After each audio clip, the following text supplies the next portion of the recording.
So our first speaker is Dr. Archana. She is a serving Indian Navy officer. She is going to present an interesting case of orbital tumor. Dr. Archana, please start. Good evening.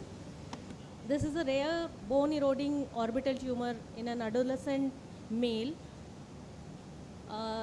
He presented to, he's a 15-year-old boy. He presented with a painless, progressive dystopia and proptosis of his left eye, which was not associated with diminution of vision. There was no positional variation. There was no increase during cough and cold.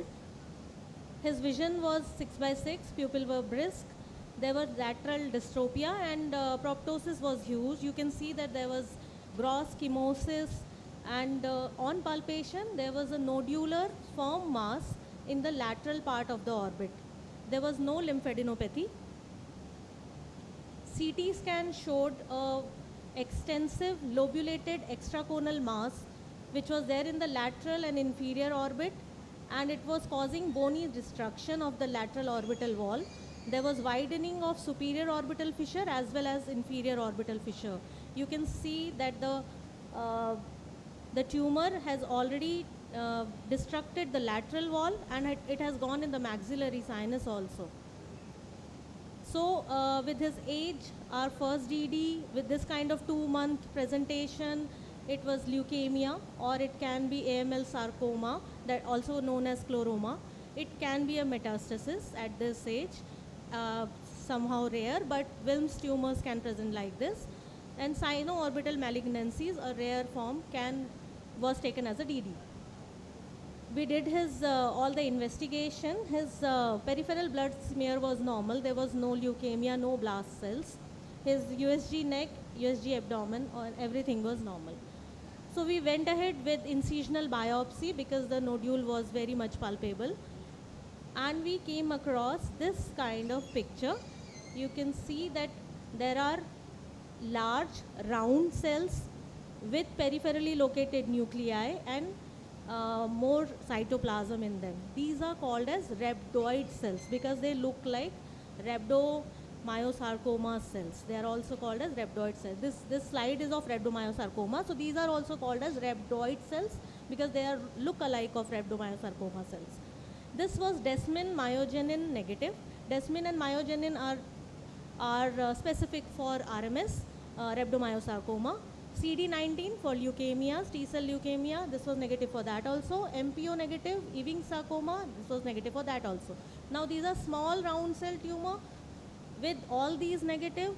So in RP center, a very specific stain they use. This is INI, which is integrase interactor 1 protein, which is a nuclear protein, and this we do only when everything else is negative.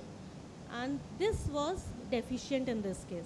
And this stain is very specific for malignant rhabdoid tumor. Okay. So we labeled this case as malignant rhabdoid tumor of orbit, extrarenal, extra CNS. This patient underwent chemotherapy, started on chemotherapy, and post chemotherapy, this is how whole of the tumor has already gone clinically. You can see the changes in the CT also. The PET scan suggested there was significant reduction in the size and extent and metabolic activity of the lesion. Malignant rhabdoid tumor is a very rare tumor. US shows that it is 1 in million cases. Originally described in 1978 as a variant of Wilms tumor because most common occurrence occurs in renal kidneys only. It can affect brain, then it is that's the second most common area, CNS, and that is more common in cerebellum.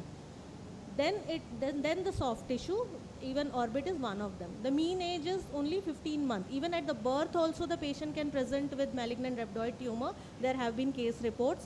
Our case was little different because he was 15-year-old male, which is a kind of rare presentation. INI suppressor gene is one of the gene which actually works on chromatin. Okay? So it's a very aggressive tumor. There are case reports of primary intraocular malignant tumor presenting as retinoblastomas also. And so this is a very rare tumor which presented over here.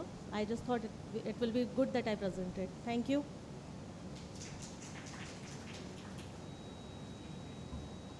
Excellent case presentation, Dr. Archana. Any question from the audience? Okay.